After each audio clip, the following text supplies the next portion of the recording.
Hello दोस्तों, कैसे हैं आप लोग। उम्मीद करता हूं बेहतर होंगे। हमारे YouTube चैनल गोलॉजी स्टडी पॉइंट में आप सभी का स्वागत है। तो दोस्तों, आज हम बात करने वाले हैं सिंधु घाटी सभ्यता के पार्ट 2 के बारे में, यानी सिंधु घाटी सभ्यता से खोजे गए प्रमुख स्थलों के बारे में आज हम चर्चा करेंगे। इससे पहले हमने सिंधु घाटी सभ्यता का पार्ट 1 अपलोड कर चुके हैं, जिसमें हमने जानकारी ली थी कि यहाँ इसकी खोज कब हुई, किसके द्वारा की गई, इसके उपनाम क्या है। और आज जिन भाइयों ने अभी तक हमारी उस वीडियो को नहीं देखा है, सिंधु घाटी सभ्यता पार्ट 1, तो लिंक डिस्क्रिप्शन में है, जाकर उस वीडियो को देख लें। बहुत ही ज़्यादा महत्वपूर्ण है आने वाले एग्जाम के लिए। तो आज हम बात करने वाले हैं सिंधु घाटी सभ्यता के प्रमुख स्थल, जो आने वाले एग्जाम के लिए बहुत ज़्यादा महत्वपूर्ण है। तो वीडियो आपके लिए बहुत ज़्यादा महत्वपूर्ण होने वाला है, तो वीडियो को बिना स्किप किए एंड तक जरूर देखें। तो आइए चलते हैं सिंधु घाटी सभ्यता के प्रमुख स्थलों के बारे में, यानी सिंधु घाटी सभ्यता के प्रमुख स्थल का पार्ट 2। सबसे पहले बात करेंगे हम, सबसे पहला खोजा गया नगर सिंधु घाटी सभ्यता का कौन सा था, वो था हड़प्पा। कौन सा नगर था? हड़प्पा। अब बात कर लेते हैं हड़प्पा कहां पर है वर्तमान में। वो है पाकिस्तान के पंजाब प्रांत के मोंटगोमरी जिले में। पाकिस्तान के पंजाब प्रांत के मोंटगोमरी जिले में हड़प्पा नगर है। और ये किस नदी पर है? वो है रावी नदी पर। किस नदी पर है? रावी नदी पर। खोजा कब गया था? 1921 में। खोजा किसके द्वारा गया था? वो खोजा गया था दयाराम साहनी के द्वारा, यानी कि दयाराम साहनी ने 1921 में रावी नदी पर हड़प्पा नगर की खोज की। अब बात कर लेते यहाँ की हड़प्पा नगर की क्या क्या विशेषता थी जब ये खोजा गया था। तो बात करते हैं, यानी कि सबसे पुराना जो नगर है, यानी कि सबसे पहला खोजा गया नगर था हड़प्पा। सबसे पुराना नगर कौन सा हुआ? तो वो हुआ हड़प्पा। यानी कि यहाँ से सबसे पुराना नगर की जानकारी जो मिलती है वो मिलती है हमें हड़प्पा से। अब बात करते हैं नेक्स्ट, यानी कि विशाल अन्नागार, यानी कि अन्न के भंडार का जो हमें जानकारी मिलती है तो वो मिलती है हमें हड़प्पा से। कांसे का शीशा, यानी कि कांसे का दर्पण हमें कहां से मिलता है? तो वो मिलता है हमें हड़प्पा से। मजदूरों के रहन सहन की व्यवस्था या आवास हमें जानकारी कहां से मिलती है? हड़प्पा से। मछुआरे का चित्र भी यहीं से हड़प्पा से हमें साक्ष्य मिला है। अब बात कर लेते हैं यहाँ पर शवों, यानी कि जो यहाँ के जो लोग थे, जब मृत्यु हो जाती थी उनकी, तो उनकी दफनाने की, जलाने की क्या प्रथा थी। तो यहाँ की जो शवों को दफनाने की प्रथा का यहाँ से पता लगा है हड़प्पा नगर से। अब बात कर लेते हैं नेक्स्ट, यानी कि मोहनजोदड़ो। सबसे पहला खोजा गया नगर था हमारा हड़प्पा। अब नेक्स्ट है मोहनजोदड़ो। मोहनजोदड़ो वर्तमान में कहां पर है? तो वह है पाकिस्तान के सिंध प्रांत के लारकाना जिले में। पाकिस्तान के सिंध प्रांत के लारकाना जिले में है मोहनजोदड़ो। किस नदी पर है? वो है सिंधु नदी पर। कब खोजा गया था? 1922 में।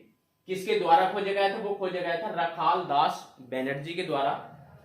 अब बात करते हैं, रखाल दास बनर्जी द्वारा 1922 में सिंधु नदी पर मोहनजोदड़ो नगर को खोजा गया। क्लियर है? अब बात कर लेते हैं, मोहनजोदड़ो नगर जब खोजा गया था तो उसमें किस चीज के साक्ष्य हमें मिले? यानी कि हमें मिला है विशाल स्नानागार। स्नानागार मतलब नहाने का, स्नान करने का बहुत बड़ा घर, या एक तरह से कह देते हैं कि जैसे कि स्विमिंग पूल होता है ना, उसी तरीका होता है विशाल स्नानागार। और यहां से मिली है कांस्य की, यानी कि कांसे की मूर्ति, जिस पर एक नृत्य करती हुई बालिका का चित्र अंकित है, जिसका हमें यहाँ से साक्ष्य मिला है। और यहाँ से मिला है हमें महाविद्यालय, यानी कि पढ़ने की व्यवस्था उस समय मोहनजोदड़ो से हमें मिली है। और यहाँ से मिला है एक श्रृंगी पशु की मूर्ति की मोहर। एक श्रृंगी पशु की मूर्ति की मोहर मिली है हमें कहां से? मोहनजोदड़ो से। नेक्स्ट अब बात कर लेते हैं कि यहाँ पर शवों की क्या स्थिति रहती थी। तो शवों को जलाने की जो प्रथा का हमें पता लगा, शवों को जलाने की प्रथा का हमें पता कहां से चला? वो चला मोहनजोदड़ो से। कहां से पता चला? मोहनजोदड़ो से। तो आग का प्रचलन जो देखने को मिलता हमें, तो वो मिलता हमें मोहनजोदड़ो से। यानी कि शवों को जलाने की प्रथा कहाँ थी? मोहनजोदड़ो को। और हड़प्पा में क्या था? शवों को दफनाने की प्रथा। शवों को दफनाने की प्रथा हमें कहां से पता चलता? हड़प्पा से। एग्जाम में मालूम कर लेगा कि शवों को जलाने की प्रथा किस नगर से साक्ष्य मिलने की संभावना थी या साक्ष्य मिले हैं, तो वो मिले हैं हमें हड़प्पा से। कहां से मिले? हड़प्पा से। और यहां से हड़प्पा से पक्की ईंटों की बनी सीढ़ी, पक्की ईंटों की बनी सीढ़ी के हमें साक्ष्य मिले हैं। और इसको मृतकों का टीला, मृतकों का टीला भी किसको कहा जाता? तो वो कहा जाता मोहनजोदड़ो को। तो अब बात कर लेते हैं नेक्स्ट स्थल की, यानी नेक्स्ट हमारा कौन सा स्थल है? वो है हमारा लोथल। लोथल कहां पर है? यानी कि भारत में ही है, गुजरात अहमदाबाद। गुजरात अहमदाबाद में है। अहमदाबाद कहां पर है? गुजरात में। किस नदी पर है? वो है भोगवा नदी पर। कब खोजा गया था? 1957 में। किनके द्वारा खोजा गया था? वो खोजा गया था रंगनाथ राव के द्वारा इसको खोजा गया था। अब बात कर लेते हैं रंगनाथ राव द्वारा 1957 में भोगवा नदी पर लोथल नगर को खोजा गया था। अब बात करते हैं लोथल नगर जब खोजा गया था तो उसकी क्या क्या विशेषता थी, क्या क्या हमें उससे पता चलता है। तो लोथल जो था पत्तन या बंदरगाह का कौन सा था? वो था लोथल। यानी कि सिंधु घाटी सभ्यता का पत्तन किसको माना जाता है या बंदरगाह? वो माना जाता है लोथल को। यानी कि यहाँ से चावल के अवशेष, चावल के अवशेष हमें कहां से मिले हैं? तो वो मिले हैं हमें लोथल से। हाथी का दांत, हाथी का दांत, मिट्टी की घोड़े की मूर्ति, यानी कि मिट्टी की मूर्ति थी बनी हुई, जो किस क्या वो था? वो थी घोड़े की बनी हुई मूर्ति, घोड़े की मूर्ति थी मिट्टी की बनी हुई। और यहां से हमें साक्ष्य मिले हैं अग्निकुंड के, अग्निकुंड के।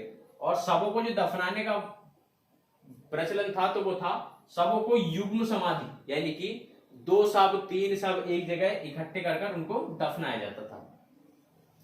अब बात कर लेते नेक्स्ट खोजे गए स्थल के बारे में। तो नेक्स्ट है हमारा कालीबंगन। कालीबंगन, कालीबंगन को हम कह सकते हैं काली चूड़ी। बंगन मतलब चूड़ी के नाम से होता है। कालीबंगन कहां पर है? भारत में है, हनुमानगढ़ यानी कि राजस्थान में पड़ता है। किस नदी पर खोजा गया था? वो खोजा गया था घग्गर नदी पर। कब खोजा गया था? 1953 में। किसके द्वारा खोजा गया था? अमलानंद घोष और ब्रजवासी लाल के द्वारा इसको खोजा गया था। अब बात कर लेते हैं अमलानंद घोष और ब्रजवासी लाल द्वारा 1953 में घग्गर नदी पर कालीबंगन कहां पर पड़ता है? हनुमानगढ़ यानी राजस्थान में नगर को खोजा गया। अब बात करते हैं कालीबंगन जब राज्य ये नगर खोजा गया था तो उसकी क्या क्या विशेषता रही है। तो यहां से कालीबंगन यानी काली चूड़ियां, काली चूड़ियां जो हमें मिलती हैं, साक्ष्य मिलते हैं, तो वो कहां से मिलते हैं? वो मिलते हैं हमें कालीबंगन से।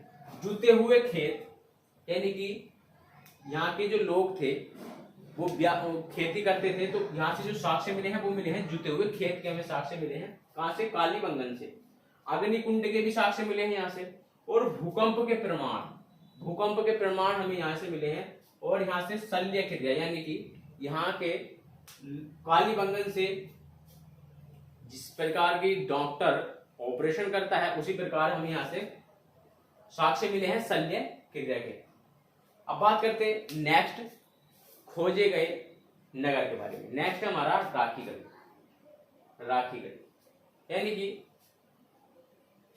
राखीगढ़ी कहां पर पड़ता है? वो पड़ता है हिसार यानी कि हरियाणा राज्य, हिसार जिला हरियाणा में। किस नदी पर है? वो है घग्गर नदी पर।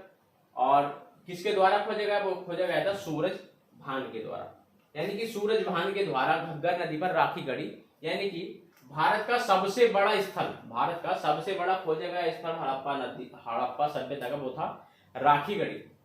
अब बात कर लेते हैं इसके कुछ विशेषताएं के बारे में। यानी कि भारत का सबसे बड़ा स्थल, भारत का सबसे बड़ा स्थल कौन सा था? वो था राखीगढ़ी।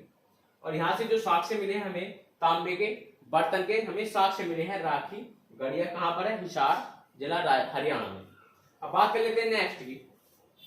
नेक्स्ट जो स्थल है हमारा वो कौन सा खोजा गया? तो वो था चनूदड़ो। चनूदड़ो कहां पर है? सिंध प्रांत पाकिस्तान में पड़ता है। सिंध प्रांत पाकिस्तान में किस नदी पर है? वो है सिंधु नदी पर। कब खोजा गया था? 1931 में। किसके द्वारा खोजा गया था? गोपाल मजूमदार के द्वारा। यानी कि गोपाल मजूमदार के द्वारा 1931 में सिंधु नदी पर चन्हुदड़ो नगर को खोजा गया। अब बात कर लेते हैं इसकी क्या विशेषता थी। यानी कि चन्हुदड़ो से मनके बनाने का कारखाना, मनके बोले तो जो माला होती है ना, मोती, मन का मतलब मोती बनाने का कारखाना के साक्ष्य में कहां से मिले हैं? तो वो मिले हैं हमें चन्हुदड़ो से। और महिला सौंदर्य प्रसाधन के सामान मिले हैं यहाँ से, कंघा, काजल आदि सामान हमें यहाँ से चन्हुदड़ो से मिले हैं। अब बात कर लेते हैं नेक्स्ट स्थल के बारे में। तो नेक्स्ट है हमारा बनावली। कहां पर पड़ता है? हिसार, हरियाणा में। किस नदी पर? वो खोजा गया था सरस्वती नदी पर। कब खोजा गया था? 1974 में। किसके द्वारा खोजा गया था? रविंद्र सिंह बिष्ट के द्वारा। यानी कि रविंद्र सिंह बिष्ट के द्वारा 1974 में सरस्वती नदी पर बनावली नगर को खोजा गया। अब बात कर लेते हैं इसकी कुछ विशेषताओं के बारे में। यानी कि अच्छे किस्म के जौ के जो साक्ष्य मिले हैं वो कहां से मिले हमें? बनावली से। और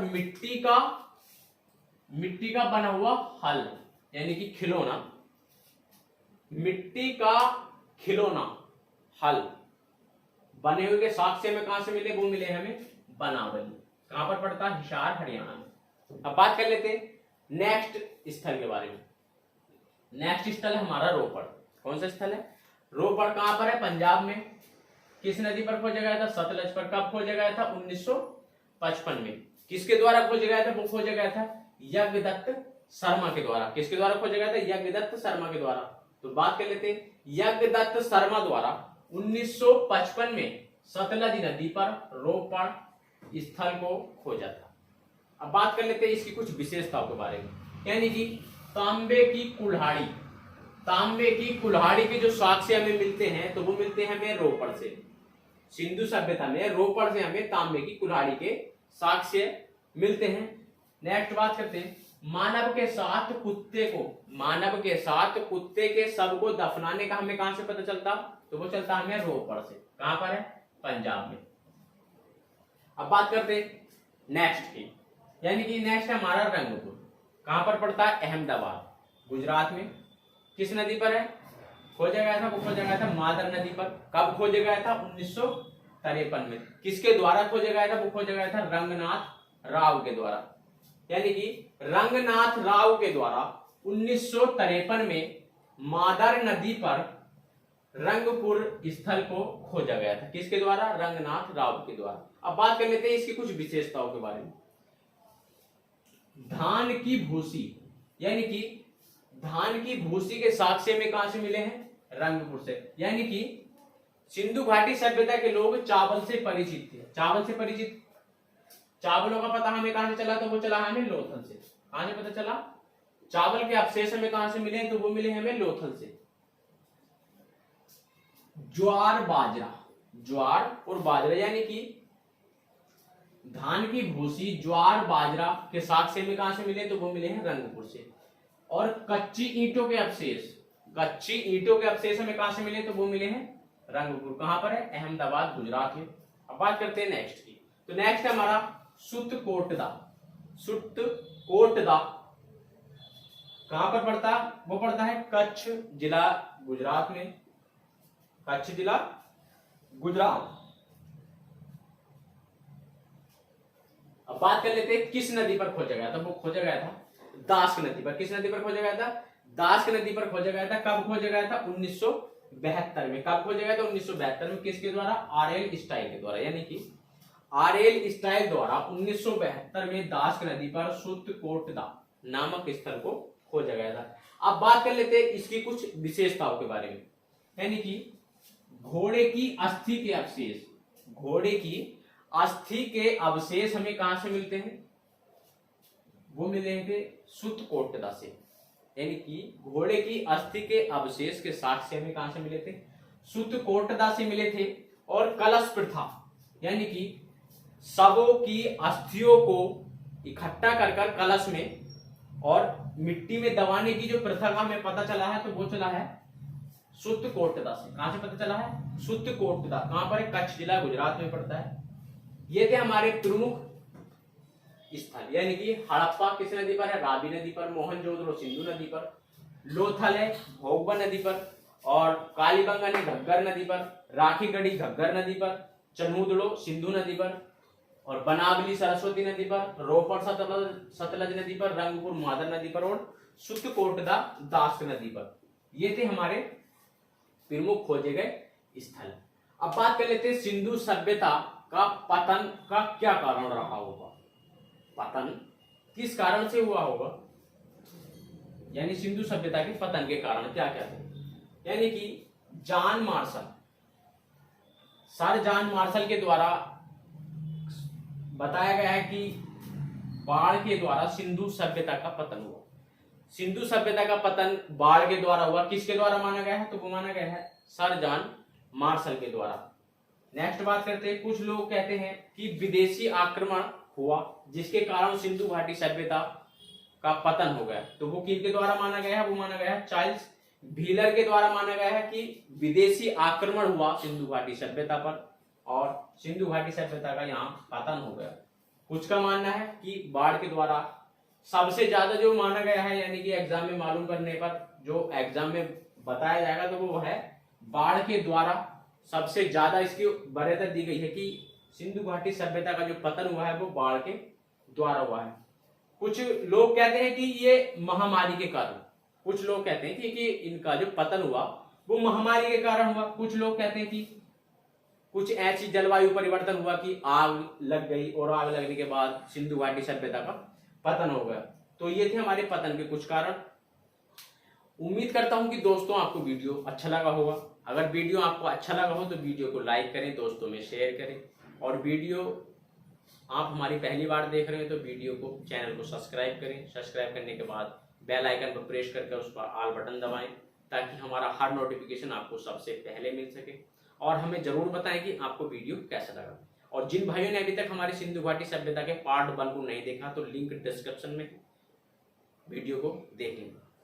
तो मिलते हैं फिर अगले वीडियो में, तब तक के लिए नमस्कार, जय हिंद, जय भारत।